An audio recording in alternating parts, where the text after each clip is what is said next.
I have been pretty comfortable and pleased with the decisions that the Board of Selectmen have been making for our town over the past few years. And right now I'm reaching back into my thoughts to think of one that may have been one that I didn't agree with, and I would have liked to see done differently. And I have to say, I'm not coming up with one right now. Going forward on the Board of Selectmen, I would like to continue to maintain the level of services that we have in Ridgefield. I would like to make sure that the budgets are within the means of our taxpayers, so that they are happy to live here and to be granted the wonderful life that we all have here. And I'm completely thrown off by this question. I have to be honest. Mr. Heisman. First of all, I'd like to thank the League of Women Voters for hosting this debate and thank the public for coming out on this glorious early spring day when we could all be out reading or doing something a little bit, maybe not less entertaining, but dangerous. There are a number of decisions that I would have made different, but paramount among them is the way that Nick Galletta has been treated by the town of Ridgefield. For some of you, you've seen this played out in the newspaper. He was a longtime fireman for the Ridgefield Fire Department. And when he was overlooked for the chief position, there was an altercation between him and the first selectman. And I believe that the selectman erroneously called for an emergency meeting as a result of a man being upset for being overlooked for the new member of being the new chief of the fire department. As a result of that, it's become this long, drawn-out legal entanglement on a member of this community who's been in good standing for decades. When I talk to people about Nick Galletta, I hear about the babies that he's delivered, the people he's taken out of burning buildings, the services he's provided for this town. And I think what's happening to him is reprehensible. And that's just one example of a decision that I would not be a party of. And I would like to see, as a member of the Board of Selectmen, for that legal entanglement to be drawn quickly to a close and to give back the dignity and honor to this man who served this town for so long. So that would be one example. Other examples that I would see is there's a tendency to be all things to all people at all times, regardless of how much money it costs. If one group wants to have money for this, the tendency is, well, yeah, we can do that, we can do that. And before you know it, you have everyone that's coming to the Board of Selectmen and the Board of Finance with their pet projects that cost money and inevitably put more pressure on the taxpayers. If I was a member of the Board of Selectmen, I would say, listen, we're in tough economic times.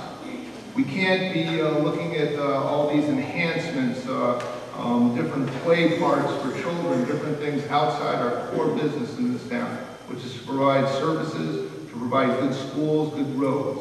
So as a member of the Board of Selectmen, I would limit some of those excesses that I've seen in the last 2 years. Okay, Mr. McRae. Thank you for the invite and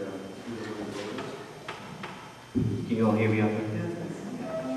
And I just want to mention something before we get into the questions of what I would do.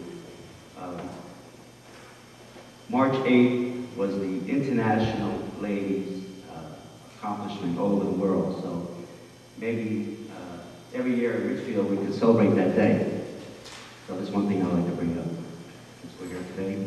What I would do is, back in 2006, the economy was not looking all that great. So if I wasn't a Board of Selectmen or even involved with making some of those decisions, I would look at the long-term effect of the downturn of the economy that was taken back in late 2006. Now, going back about what I want to do, or what I like to do with the decisions that we'll be making, is to do something with our seniors, because they're getting $1,100 a year if they apply for their tax exemptions. At least double that. And also, look at our veterans. There's some families that the veterans are away.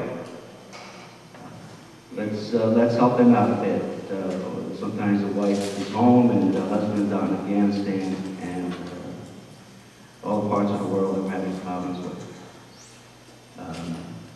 There's another thing I'd like to bring up too, is that the way we treat our citizens of this town, and some of these meetings that I've been going to, we have not much to say at these selectmen's meetings. There's a lot of upset, and I will make sure that. You can go to. No, I'll make sure that questions will be asked during or after the meeting, or give us a chance as citizens to express ourselves. We've been cut off. Thank you. Okay, any rebuttal, Ms. Kinsler?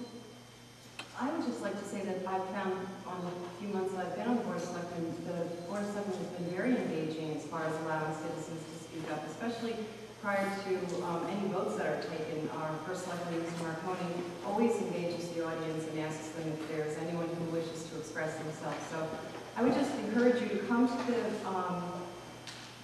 meetings and participate, because that participation has always been encouraged from what I've seen. Anything further, Mr. Heisler? No, but I would just like to echo what Tony says. Among many things that I love about this town, I love driving down Main Street and seeing those heart-shaped flags with the names of service people in this town that are serving in Afghanistan and Iraq and far-off lands. And I think it's one of the great aspects of this town, is that we support our veterans, both our past wars and present veterans that are in the field. So I agree with you. Mr. Capretta? Yes, how much time do I have? 15 seconds? You get 30 seconds for 30 rebuttal. seconds. And the other problems that we have in this town is we need to look at our tax base. There's six or seven giveaways. There are dollar rentals in town. We need to look at them. These are town-owned properties, and we need to look at them, and that's part of our tax base. Thank you. Okay. The next question is submitted by the Ridgefield Press, and it goes to Mr. Heisler first. For 2011-2012, the school board requested an $80 million budget, which was a 2.9% increase over this year's spending. The Selectmen recommended it be reduced by $380,000 to a 2.45%, and the Finance Board decided to take an $850,000 cut, lowering the increase to 1.81%. What is your position on this debate and why? Well, my position is pretty clear because I voted for that decrease in the requested increase to the Board of Ed budget. And it was a painful, difficult vote on my part. It was a concern that I had based on people that came out and spoke. I got 126 emails, responded to each one, and it was a very difficult decision to come to. However, I believe that in this town, we're in tough economic times, and we need to make some tough decisions both on the town side and on the Board of Ed side. Now the Board of Ed has been faced with not as large an increase as they had hoped for. It's not a $318,000 decrease, which my opponent in this race voted for. It's an $850,000 increase, and they're really up against it, and they're going to have to be creative in looking at where they can save money in their close to $80 million budget. I do have a few suggestions and a couple optimistic approaches that they have.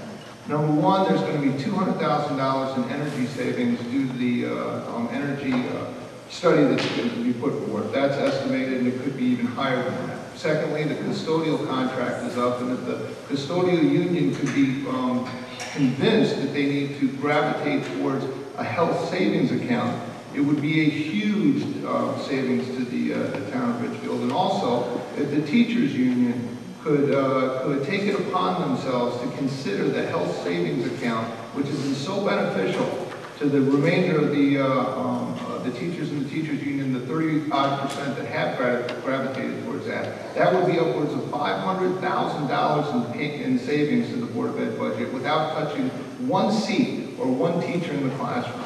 It can be done. I'm not saying it's easy, but it can be done, but it means everyone needs to come to the table and be willing to look at some of these structural differences in one of the largest expenditures that the taxpayers of this town make.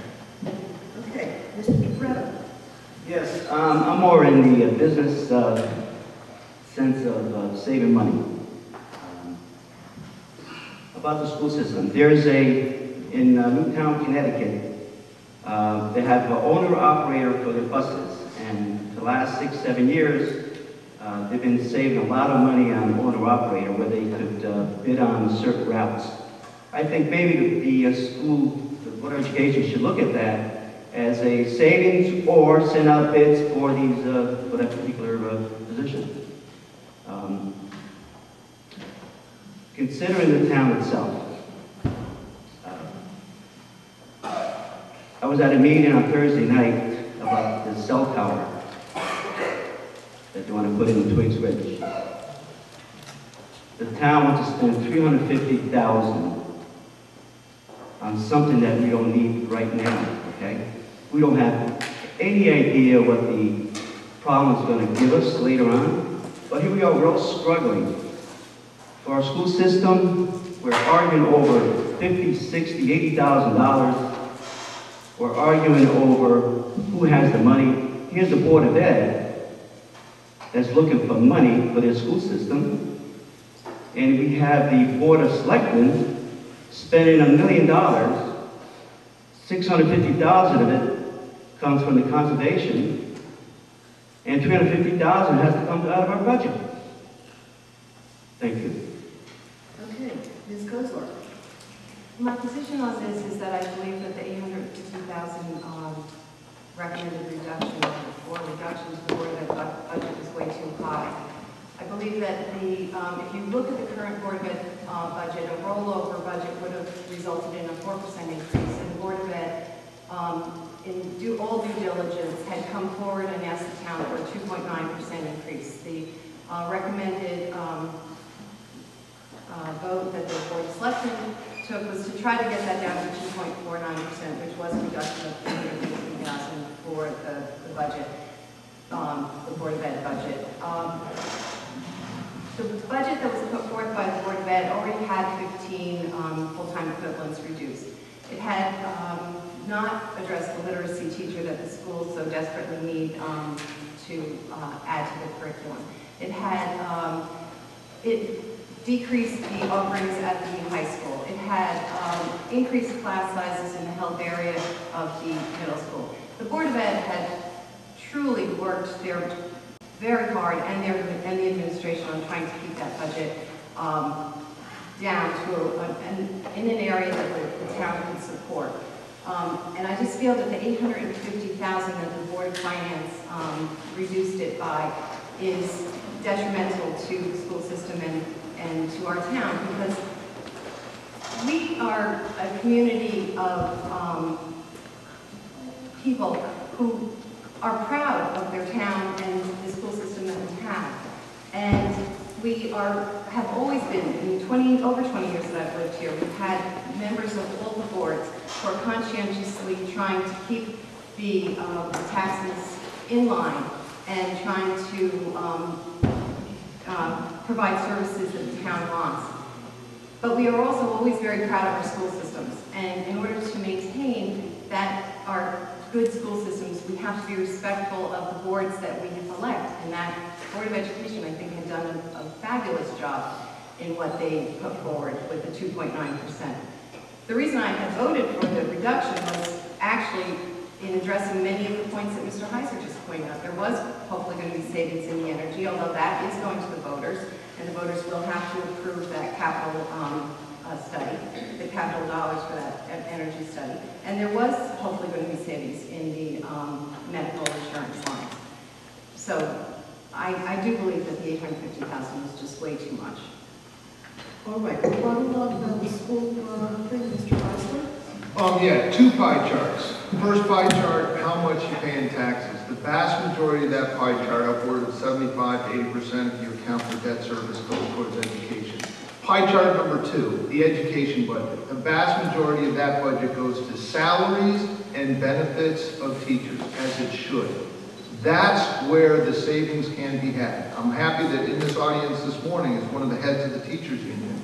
I would encourage them, I would implore them, for the good of the students, to take a good long look at some of the benefit packages that they have and consider, for the benefit of the children of this town, to gravitate towards health savings account and find some other savings. That's where the savings are. It isn't with children bringing toilet paper to school and other things like that. That's where the savings are. I think we can get it done.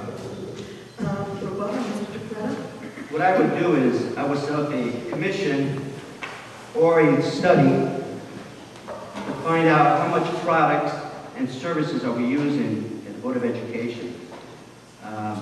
Not essential to this classroom, not to take anything from the classroom, because I'm for the Board of Education, and the only thing I can tell you is there's so much that you could do on the Board of Education for goods and services to send out quotes and competitive bids, but not to touch the classrooms or the teachers.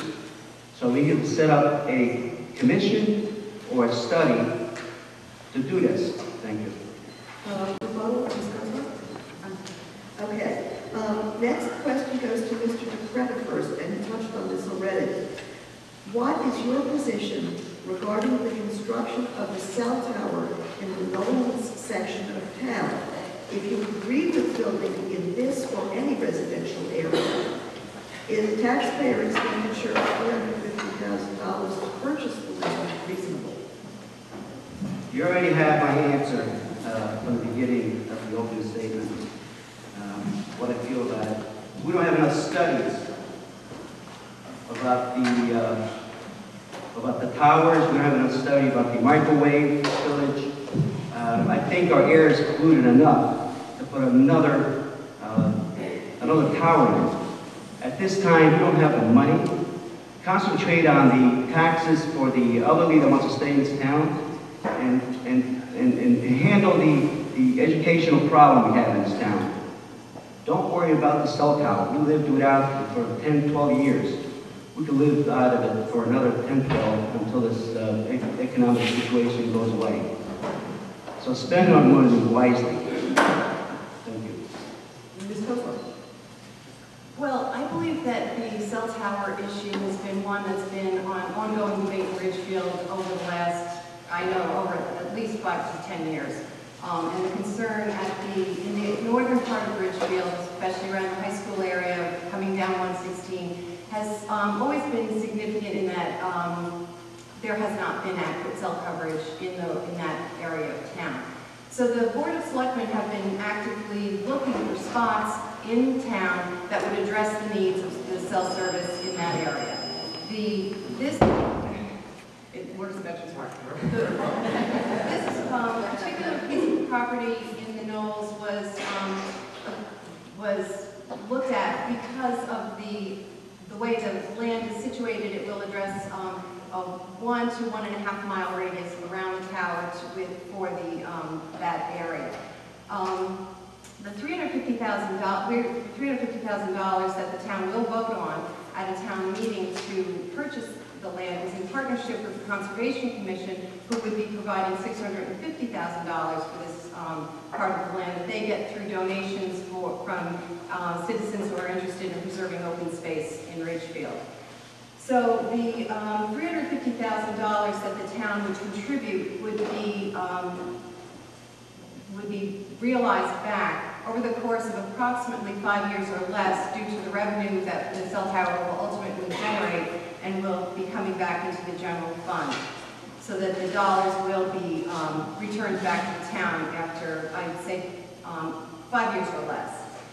The concern that we heard at Thursday's meeting with the Knowles people and the citizens in the town, the homeowners that are close to the project, mostly a lot of them address the health and safety issues, which my understanding from reading that I've done on the American Cancer website and that type of thing, it's a high frequency wave that is generated from the cell towers that are similar in frequency waves like an FM radio, between an FM radio and a microwave. So that is the scope of the waves that are being generated from the cell tower.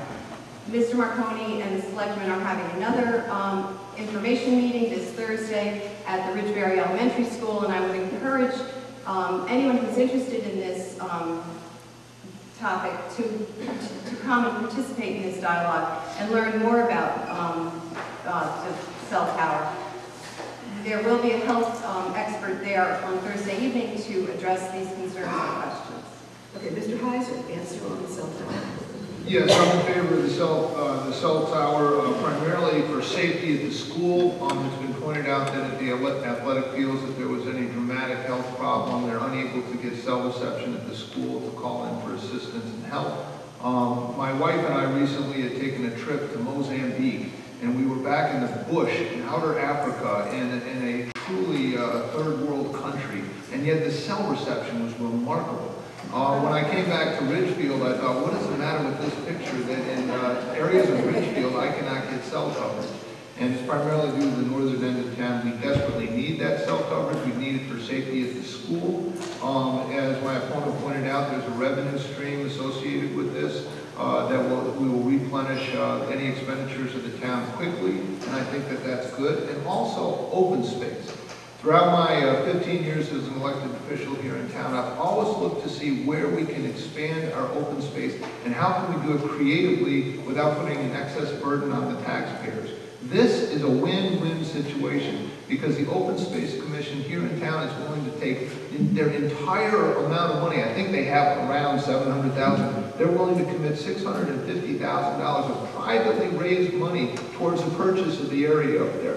That's a win for the taxpayers. That's a win for open space in this town. And if I can get a cell phone reception on the north end, I see it as a win-win-win. So I'm very much in favor of the cell tower, and I am not terribly concerned. I think we have cell towers all over. Final thought, they promised me it's not going to look as dumb as the one down on Hutchinson Parkway. But they're going to turn it into a nice tree that's going to look like a tree. All right, rebuttal, Mr. Brown. Yes, in Kent, Connecticut, they're in the middle of a war between the town and the medical building there, where they're taking down the cell tower. One of the doctors has moved out, Dr. Stevens has moved out because of the research he's done. He's one of the top doctors in the area. He has moved 30 miles away.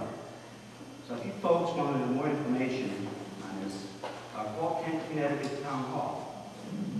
And he did a study on this, and it's not a good study in favor of the cell tower company. Now, going back about what we did at Open Space, is that let's use that space for something else. Let's use it for our school system. Let's use it for the eco-engineering system that they're starting all over the world in some of these schools. So let the open space spend some money on our school system, start a brand new project. The eco-engineering system. It's in Italy, Germany, France. We're just behind the curve on this. So let the open space look at this and let them give the Board of Education that money. They'll put a cell tower there. People don't want it. And I should have want it. And it's not just the people in the area who don't want it. I live 3 miles away and I don't want it. Thank you. Rebuttal, Mr. Cosler? Any rebuttal, Mr. Hodges? No, thank you. Okay, thank you. The next question goes to Ms. Koslar first. The Schlumberger property, a 10-building, 40-acre corporate campus in the center of town, has been languishing on the market ever since the company moved its research operations to Boston. Concerns range from reduced tax income on buildings to a potential sale of the site for condominium development. What do you think the town should do?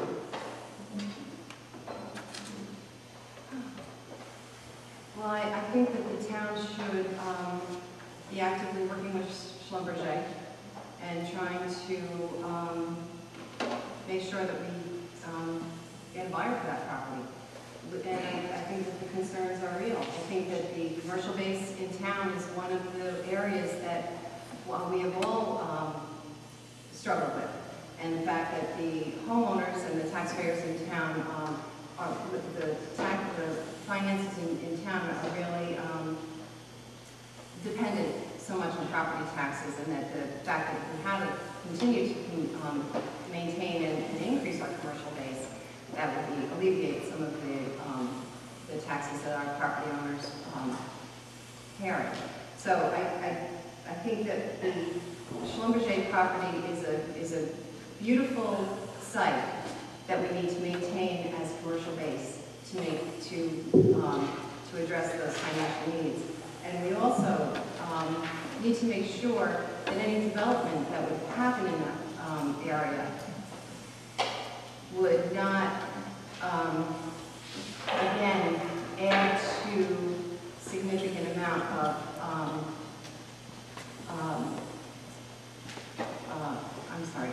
a significant amount of homes or condos that would impact our school system, adding to the number of students that we need to address in the buildings. So I think it's a very serious thing, and we need to be working with Schlumberger on that. Mr. Heiser? First, some good news on the Schlumberger property. They are still paying taxes.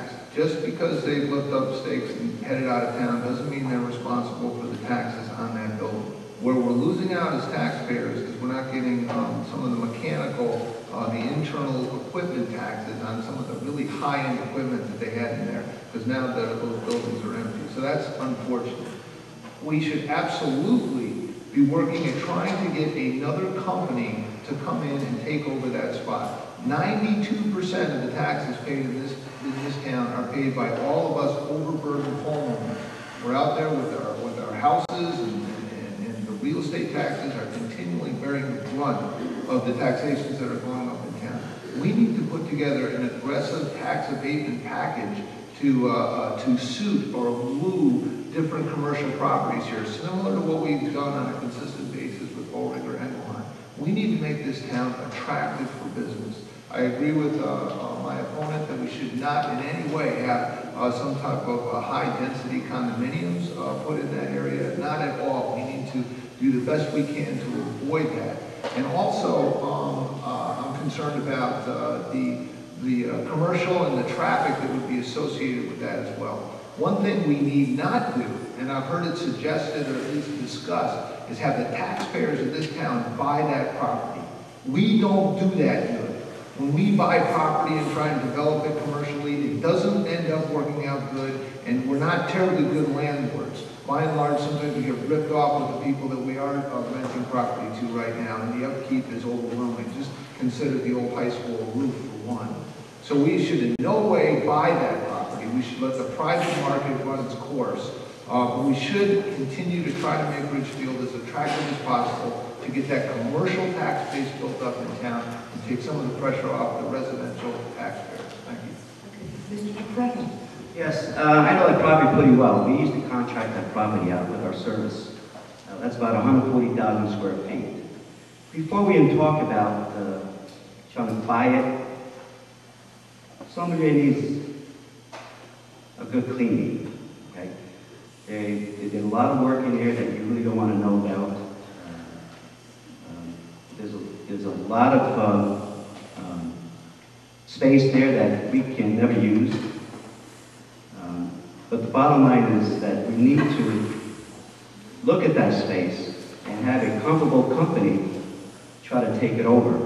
Because that building was built for engineering, oil exploration, oil. And I would stay away from it for a while until somebody takes a good look at it and makes a decision as to how much work has got to be done to it. And that's all I have to say. Thank you. Okay, any report? Ms. Kozar? Mr. Heiser, any report? No, but I find it interesting that it needs a good clean. Sure does. That would be step one, and I would be in favor. What I mean by good clean. I don't want to get into the mechanics of it, but according to Mr. Heiser, I don't think he's ever been in that building when work was being done in that building. There was a lot of R&D research they kept from the public, and I don't want to get into what was really done in that building, okay? So I think maybe you should find out what kind of work you've done in that building and then think about the cleanup. Thank you. Okay, thank you all. The next question goes to Mr. Heiser first. What is your position on MIR? Should the money be repaid? If so, how? And how should the liability be split between the Board of Selectmen and the Board of Education? Yeah, you first. Yeah, MIRMA. It sounds like a messed up thing, doesn't it? MIRMA. What's this MIRMA thing? I can recall, because I was on the Board of Finance and partial to some of these negotiations, that the Risk Assessment Committee came in with $200,000 in savings. I remember the headline. I felt like, wow, you know, we brought some market forces to bear on some of this somewhat cozy relationship that the town has through some local insurance agents. And I thought, wow, this is a good thing. Come to find out, we have been sold a bill of goods, and we signed up with this MIRMA program where, yeah, you don't have to pay so much at the front end, but geez, if costs go up more than we thought, you're going to get dinged at the back, and that's exactly what's happening now. The town has a certain portion of the bill. The Board of Ed has a certain portion of the bill. We've looked at, can we litigate ourselves out of this? Can we try to, you know, force something so we don't have to pay this? Apparently, our attorneys tell us that we're covered 6 ways to Sunday, and we're just responsible for paying this bill. So we have to pay the bill. I think proportionally, the Board of Ed and the Board of Selectmen should pay whatever portion it broke down the coverage that they had. And lesson learned. Sometimes if a deal looks too good, it should be both. It should be avoided in business practice as well as in the town. And with the remaining 30 seconds, I'd just like to say that that's what I would like to bring to the Board of Selectmen. I've owned my own business for 30 years. I've met a payroll every 2 weeks. I've paid all my taxes on that payroll and corporate taxes as well. And I'd like to think that I would be able to look at a situation like that and avoid it going forward. But for the time being, we got to hold our nose and pay the bill. Mr. DePreto. Yes, we're talking about cleaning. I'd like to clean the whole group out, making that decision. There was no background check on this company at all. Someone should have went out and did some background check, and then we're stuck with $1 million bill. And we need to look at these companies who are giving us a good deal. So now the taxpayers, old or young, we all have to pay for their mistakes. This would have not happened if I wasn't on that board. Thank you. Ms. Comer? The MIRMA situation is exactly as my opponent, Mr. Heisler, described it. That we realized the savings over the course of the first few years that we were engaged in this workers' compensation package, and now we are responsible for the difference in the increase at the back end of this program. So the money that we realized at the beginning is money that we're paying back at the end, and it's unfortunate, but it has to be paid. And again, proportionately the dollars that were designated for the Board of Selectmen and the Board of Education need to be paid back by both separate entities, so that the dollars are made whole and we keep up with our debt. And it's just an unfortunate situation that we have to pay. We have to pay the bill. Any rebuttal, Mr. Heiser? No rebuttal. She agreed with me, and I think she's right.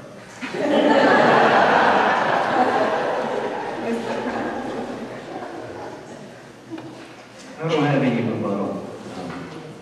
You taxpayers know what happens, so you know what to do during election time. Ms. Comer? Yeah, good. Next question goes to Mr. DePreto first. What is your position on closing the school, and what would you do with the empty school building?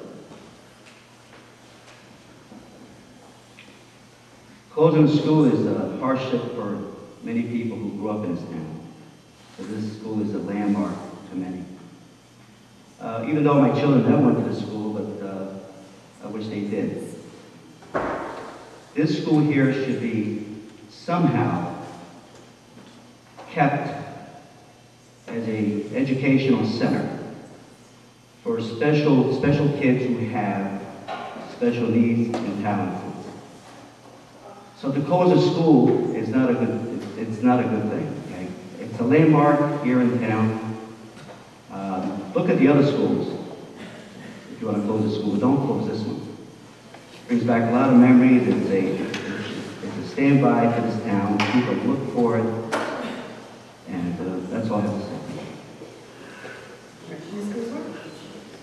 Well, the demographic studies are showing that by the year 2013 to year 2014, the school population will be reduced to a number where the school buildings could adequately service our students in 5 buildings instead of 6 elementary schools. When the school population reaches that elementary school population reaches approximately 2,000 students. At that time, the Board of Education in the town could conceivably go to those 5 elementary school buildings, which I would definitely be in favor of in order to realize some savings. So that preparation and work needs to begin now, so that you can start deciding which school building will be the best one to look at, and the redistricting that will be needed to be done at that time, which is always very emotional and controversial. There would have to be conversations and dialogue with parents and focus groups and that type of thing. But so that's in preparation for the time when the students can adequately be housed in the buildings. What I would be cautious of doing with the building is to make sure that it would be hopefully done in a similar way that the town did when they closed Branchfield those many years ago. What they did was they mothballed the school, but they kept the Board of Education and Education services down there so that when the cycle returned, and we all know it does, the dip in students is dipped, and then we cycle back up to where we have additional students and we need those classrooms, that we can open that school again without having to spend a significant amount of dollars in the reopening. So I think that we have to be very cautious about what we do with the building once it's closed, so that future generations and people living in the future in Ridgefield can still use that building when the need comes. Mr. Heiser? All 3 of my children went through the school system from kindergarten to graduating from high school. My youngest daughter just started her freshman year at Miami, Ohio, so they're out of the school system now, but I'm very familiar with the school system in town. As a matter of fact, my children were one of the first classes to re-enter Branchfield School when that school reopened. I think on the issue of schools, and school closing is another hot button issue along with the school budget. What I'm trying to allow in the discussion in this town is to neutralize some of the forces that are taking place and causing such consternation.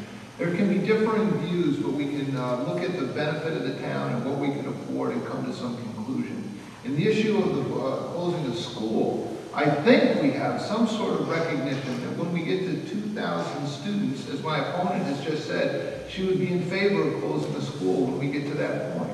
Can we all just agree on that? That when we get to 2,000 students, that would trigger it and try to take some of the emotion out of it? In this last budget hearing, when my opponent thought it would be a good idea to cut $318,000 from the school budget, the Board of Ed thought it should be more, it should be $850,000. The results of that is I'm seeing in the paper and on blogs that people are boycotting people's stores. Other members of the committee are having their children read at school. Can't we up the dialogue in this town? And when we're talking about closing the school, aren't we a little better than that? Can't we look at it objectively and say when there's fewer students, it's a savings of $1.2 million that could benefit all the children in this town? So when we're talking about closing the school or keeping it open, I'm very comfortable with letting the population of the student body dictate that. When we get to a point certain we need to close the school, we need to look at it. Maybe I don't even want to say which school, but it's just prudent for the benefit of the town that we do that. And let's keep the discussion on a higher level. Thank you. Okay, rebuttal, Mr. Dupree. I don't have a rebuttal. You know what my position is. This school here, well, I do have a rebuttal. Let me choose one. Veterans Park School is a special school to all of us. Okay? What about taking the part of the alternative school in here? Okay. I think it's a better spot. I think it's closer to it's closer to the town. It's closer to all the conveniences, and it's a school. Okay, it's someplace where they can call it their own. Thank you. Okay, Ms. Kozar? I just want to say that you had mentioned it was the Board of Education that reduced it by 50, and it was the Board of Finance that reduced the budget by 50. Yes, incorrect. Okay, But now I agree. Mr. Heiser, any rebuttal on the school closing? No, thank you. Okay. Next question goes to Ms. Kozar first. What course of action should the Board of Selectmen take to encourage the Board of Education to convert the school system to gas? Well, I think that the largest action that we can take is just the results that we're seeing at the town buildings that the Board of Selectmen converted to gas, and the realization of the savings that we're having, thousands of dollars in savings that we are realizing because we've gone to gas versus oil. So I'm hoping that because of that, the Board of Education will see that it's a significant savings, and that they always want to spend money on programs and children and curriculum and enhancing the educational delivering of the education product to the students, not the bricks and mortar and the energy and oil. So if they can realize the savings in maintenance, that they certainly would respond to the conversion of gas. Mr. Heiser? Yeah, a little fact. There is one building in this town, the high school, that uses more electricity and more energy to heat and cool itself than all other town buildings combined. Think of it. It's almost $1 million a year for one building. We desperately need to get a gas line out to that building. As my opponent points out, the gas lines that we put in some of the other town buildings have realized incredible savings. And these are savings that can go right back into the Board of Ed budget for teachers and curriculum and books and so forth. Why are we spending so much money on electricity I mean, think of it when you drive by there. If you go into that cafeteria, there's just huge cubic square feet that we're heating and cooling in that building, and it's costing us a fortune. So we desperately need to get the gas line out there. We had an opportunity to do that when they were running a water line out there. Apparently there were some technicalities that you couldn't have the two pipes running simultaneously. And I understand that the gas company has to build more capacity here in town. But we desperately need to get that done. We need to get it done now, and electricity and the cost of energy isn't going down. But there can be huge savings, structural savings with the implementation of gas, and I think we need to do it. We need to do it sooner rather than later. Mr. Dupree? If you do a cubic feet difference between a gallon of oil and gas, it usually follows about 3 to 5% difference. So we're not saving all that much money. We have to look at the future. Look at Danbury Hospital. You ever look on top of that building? There's solar panels up there that generate 60 to 70% of their power. So let's look at the future. Don't look at something that came out in the turn of the century. Look at solar power. Look at different types of solar energy that we can look at and find and explore. Let's get our students at the high school involved with eco-engineering. Thank you. Any rebuttal, Ms. Heiser? Oh, no. Rebuttal, Mr. Heiser? Yeah, we don't need to wonder whether gas will be a savings. We know for a fact that it is. It's a huge savings for the town, where different buildings where gas has already been put in. We've seen savings in this last fiscal year, so it's not even a question that there will be savings if we implement gas. We should do it right away. Mr. Dupree, rebuttal? I don't have a rebuttal. All right, next question goes to Mr. Heiser first. Two-parter, what are your expectations of the town contribution to the library, and what is your position concerning public funds to the library? I think that this situation with the new library is an incredible opportunity for the town, and it's been my privilege over the past 15 years as an elected official to be at some of these crossroads in the past. A couple come to mind. One is Bennett's Pond. We had an opportunity to get open space up there, yet the costs were pretty high. But thanks to the good work of John Fry, who was on a first-name basis with the governor at the time, and there was some historical preservation state account, we ended up getting something upwards of $6 million from the state to help defray the cost of that open space. And now, when you go to the north end of town, there's gorgeous open space up there. Likewise, the Ridgefield Playhouse on the Board of Finance. Originally, the group came in and said, we want $2.4 million of taxpayer money, and we want to have a new position, and you're going to pay the guy $150,000 a year to run it.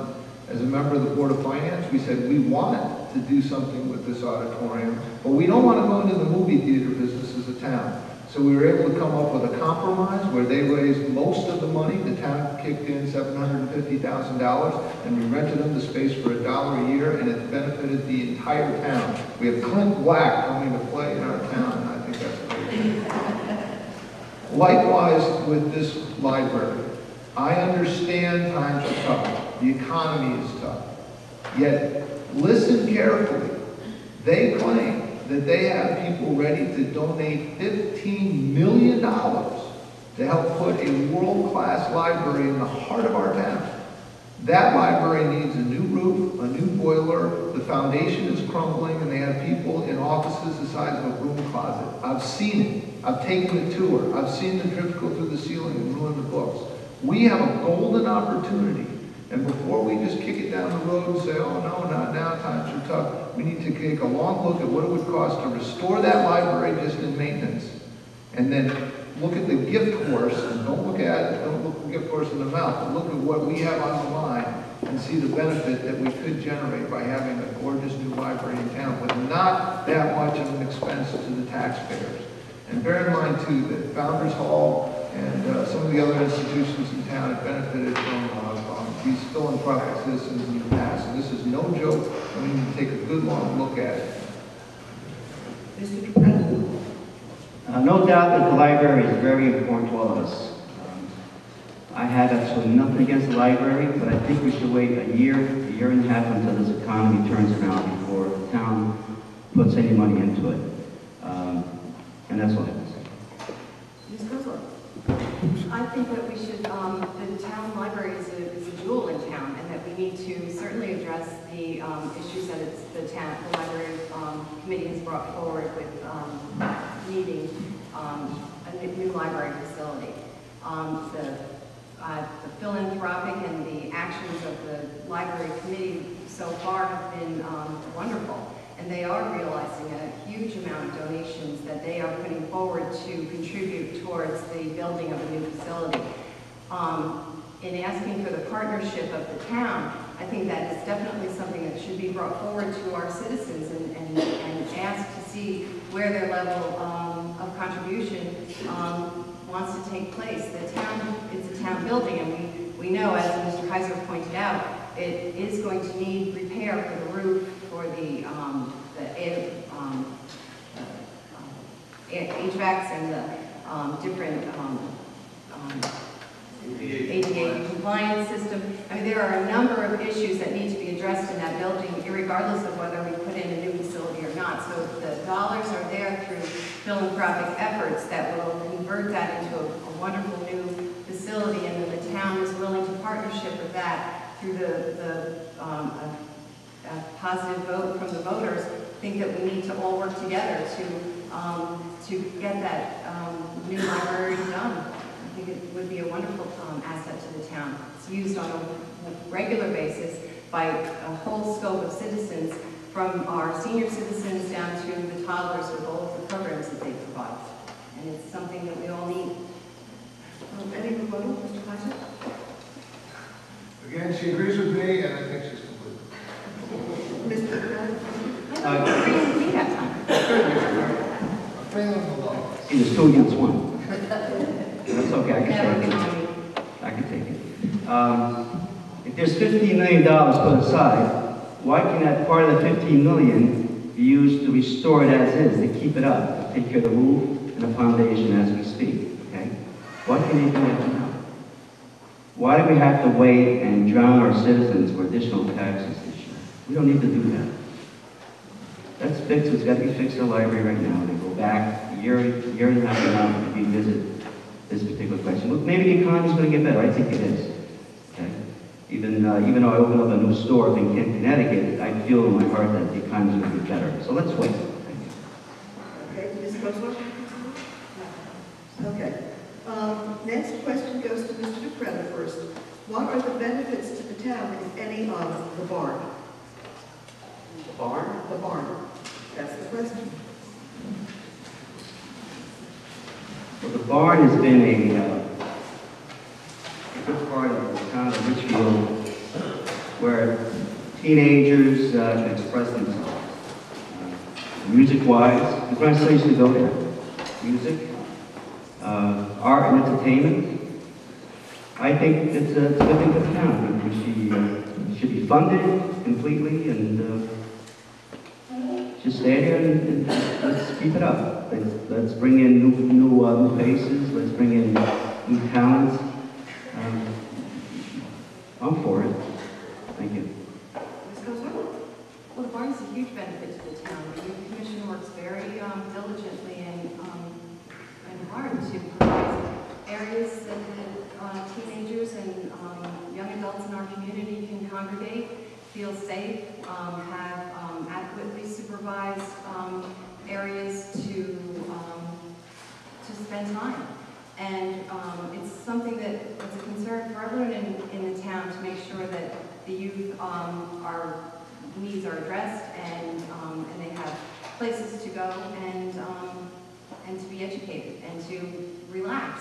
And I think that the barn is a facility that has always been a haven for some teens that need a spot to go to express themselves musically, as Mr. DePretta said, and to engage in dialogue and to relax, and some do study and work there. So I think that it's an area that's definitely needed, and it's a positive thing that we have in town. One of the many positive things we have in town. Mr. Hunter?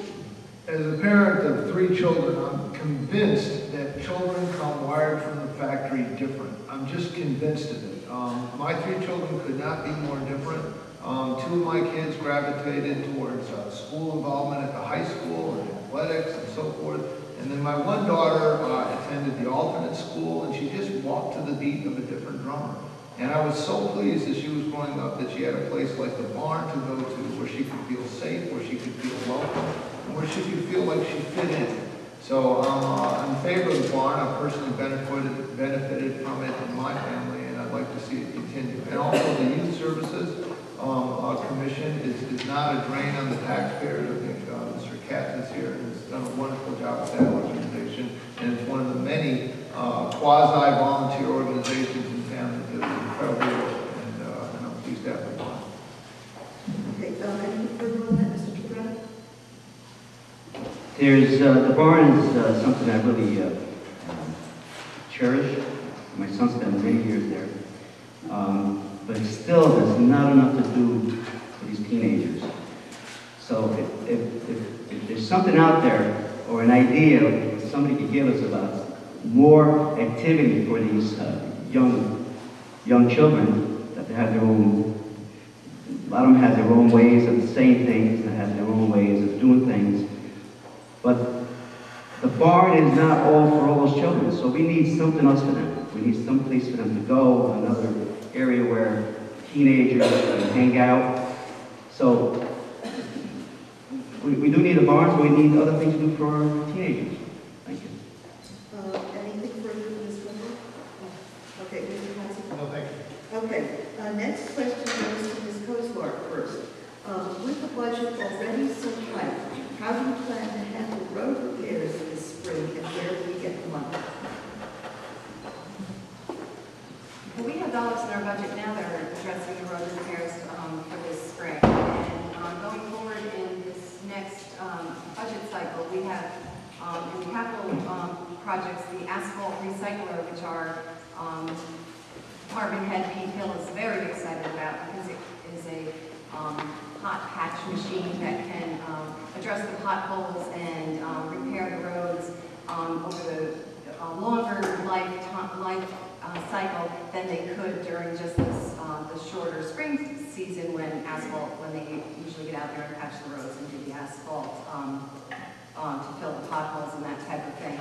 But we on the Board of Selectmen have been very engaged in much dialogue over the repair of the highways and making sure that we are adhering to a program and revising the program so that we are addressing the miles that we need on a yearly basis and annually looking at the roads that need repair and addressing them. And that has been included in the upcoming budget in capital projects. Mr. Hammond? Yeah, the preface of the question is, since the budget is so tight, there won't be enough money to repair the roads. It's an example of just a complete misunderstanding of the town budget. Board of Finance not only looked at the school budget, but the town budget, and we recommended a $75,000 cut in the requested increase to the town budget. It took them all of about 20 minutes on their first meeting after that to come up with those savings. The savings were realized with $60,000 in savings in health insurance. And oh, by the way, those health insurance savings came from allowing employees to gravitate towards a health savings account. The same thing that I'm talking about with the teachers union, and I'd like to see them embrace that. There's huge savings there. And apparently there were $20,000 left over in a contingency fund. So this concept that the cuts to the Board of Selectmen budgets were so tight and we won't be able to repair our roads are just completely and utterly false. We allowed I believe it's $1.2 million to address the roads. It's been consistent over the past 2 decades that I've been in this town, and the roads will be taken care of. Peter Hill does a wonderful job, and by the way, he's doing more roads with fewer people than he did some 13 years ago. He's a model public servant, and he really looks for efficiencies in his department, including when he needed some special pieces of equipment, he could borrow it from Reading, and it doesn't cost the taxpayers money. It's that kind of private sector savings that we see in his department that I'd like to see throughout the town, and I'd like to see that if I were on the Board of Selectmen, bring some of that practical business sense to the public sector and to town government. So the tight budget apparently has been taken care of in one quick meeting, and we're off and running on redoing the roads, and there's plenty of money. As a matter of fact, he asked for $900,000 and they raised it $300,000. So they're flush and the roads should be fine, but it's been a heck of a winter. Mr. Duquesne? Yes, there's 185 or 187 miles in the Ridgefield roads. But the roads we have to worry about is the state roads. Between Cops Hill and 116, they call it Joe's Corner, the state has, for 3 or 4 years, they put $500,000 earmarked for that particular road. So we don't have to worry about that road. The loader, the paver, that Mrs. Kozar talked about, we don't need to go out and buy one. We can always rent one. We can wait until the economy gets better. And the earmark, that $500,000, I don't know why the Board of Selectmen never used that money to take care of Route 35, the sidewalks on Route 35, the area between 35 and 116, one side of the road you can't even walk. So there's money in the budget. There's money in the state budget that hasn't been used yet. So is that important in our other town? Of course it's important. It's just as important as downtown Ridgefield. So money is in the state budget. We can use it. Thank you. Okay. On this question, I don't remember here, any rebuttal, Ms. Gilman? Well, I just want to say that the tight budget that I'm hearing that the people are upset about now in town is mostly directed at the Board of Finance for the reduction of the $850,000 to the school budget, which I believe was a very tight budget and is continuing, and now it's almost an impossible budget. And they have not, the Board of Education has not wrangled with where they're going to realize those cuts. Those meetings are taking place next week on Monday and Wednesday.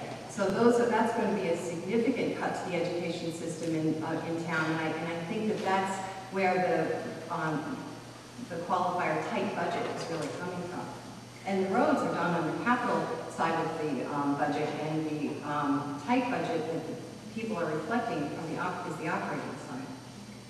Mr. Heiser, anything further? Yeah, the cut of the $75,000 goes to the operating side of the town budget. Mr. DeGraw? I have no report. Okay. At this point, if panelists, the candidates agree, we have time for a mini set of answers. If we can keep each answer to 1 minute before we go to closing statements. I'm not agreeing with that. That's fine. Okay. This will be the last question before the closings. And 1 minute, please, Thomas. And we'll go to Mr. Heiser first. You feel there is a problem with parking in Ridgefield, and if so, what would you do to alleviate it? Yes, I feel there's a problem with parking. I think we should look to alternate sites off Main Street to see if we can increase parking. And it just breaks my heart to walk down Main Street and see so many empty stores. And as a member of the Board of Selectmen, I would do my best to attract new businesses to this town. It just befuddles me to drive through town and see so many empty stores. I want to work with the Main Street Association and see what we can do. But part of the things that they're concerned about is parking, and I would make off-site parking off of Main Street. But yes, I think it's a problem. Mr. DeGraw? It's been a problem for 26 years since I've been here. This comes up every year, every 2 years now, every 4 years. But I have to agree with Marty on outside parking. Try to take some of that burden away from the people who want to shop in town. About running out, put the quarters into the machines, or even watch out for that second strike on the tire. Okay, thank you. Well, I think that we always want to be conscientious of our downtown merchants, because that's another area that attracts everyone to Ridgefield. The good news is that we have recently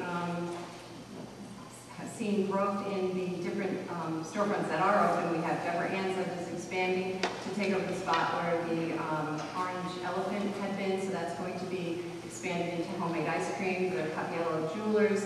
We have a new frozen yogurt company that's going to be going into there. We have 2 new Italian restaurants that have pulled permits and asked the health department to cover them in the building across from Steve's Bagels, and then the new construction over by the Lillis parking spot. So the open storefronts in Main Street are starting to be addressed. I do think parking is always going to be an issue. I think that it's going to be something that people might have to walk a little further to get to Main Street, but we want to make sure that the flow is there so that people can come and shop locally. Okay, thank you all very much. At this point, we go to closing statements, and we're going to do it in the actual order of draw again. So the first close goes to Ms. Gilthorpe. Thank you. And I did write something down because I knew I'd be nervous, and I wanted to make sure that I spoke clearly. I wanted to thank the women voters, the League of Women Voters, for organizing this debate, and to all the interested townspeople who took the time out on this lovely Saturday morning to find out more about myself and my fellow candidates. I'm asking for your vote in the special election on Wednesday, April 27th, as I would be honored to continue to represent you, my fellow Ridgefielders, on the Board of Selectmen. My 10 years of service on the Board of Education has shown that I'm thoughtful, hardworking, and able to make difficult, balanced decisions when needed. I always take the time to learn all sides of the issues at hand, examine the different options, and ultimately support what I believe will be the best choice for our wonderful town. I love Ridgefield. My family moved here more than 20 years ago. My husband and I raised our 2 children here, and they both went through the Ridgefield public school system. I promise you I will always listen to whatever concerns you have, and will always do my best for you and the best interests of Ridgefield. Thank you. Mr. Heiser. Yeah, I'd also like to thank the League of Women Voters and the fellow candidates, and for you coming out this morning on such a nice day to hear this debate and listen to what we have to say. My wife and I moved to Ridgefield in 1990. Likewise, we also raised our children here, and I have an abiding abiding love for this town. I love this town not just because it's a great place to raise a family, but it's a town that's been affordable. I can remember walking through an airport and seeing on the cover of Forbes magazine one of my neighbors, and I thought, wow, that's pretty cool. I live in a town where a guy on the cover of Forbes magazine lives there, as well as some of the contractors and plumbers that I would do Boy Scouts with. That's the tapestry that is the town of Ridgefield. It's a town that's affordable, it has first-class schools, and it's just a great place to live, and I wouldn't want to be anywhere else. In this campaign, we have some very important issues coming up in the next 6 months. We have police union, fire union, public works, SEIU contracts coming up that need to be negotiated. I will bring to the Board of Selectmen a sense of balance, a sense of strong fiscal restraint, a purpose that is not afraid of making the tough economic decisions, and I'm afraid that's what's lacking right now in the Board of Selectmen. Right now, we have 3 members of one party that handpicked a 4th candidate, and we only have 1 Republican on the Board of Selectmen. We're out of balance. There needs to be checks and balances on the Board of Selectmen, and I am putting myself forward to take that seat, and I would appreciate your vote on April 27th. Thank you. Mr. Dupree. Well, thank you for the invite again today, and I've been here since, in this town since 1985. Both my children in the school system. My son Eric did very well in the school system, so my daughter works for the federal government, and my son Eric is the vice president of the company in Stanford. I coached over 12,000 kids in this town throughout the years I've been here. I was on the Drug and Alcohol Commission. I had the chair there for 4 years, not 7. I love this town. I like to keep this town as is. I want to see any changes right now. The other thoughts that I have is that, yes, can I do a job? I've been doing a job. I worked for the aerospace company for years. I was project planning and control department for Pitney Bowes. I did capital equipment, capital purchasing, over $20 to $30 million. It's all my resume out there. Do I have the input as they do? I'm not privy to some of their information, but I can sure dig it out. And you'll have a good candidate there. You'll have somebody that is going to do a good job and is going to ask a lot of tough questions. Questions that were never asked before on the board of boards, not just the board of selectmen, but all the boards. We need someone there that's going to look at our taxes, that's looking at you, that's going to look at the people who want to stay in this town. Thank you. I want to, on behalf of the League of Women Voters, thank all 3 candidates very much for coming out. I want to thank the audience not only for the questions we were able to use, but for the equally good questions we never got a chance to use.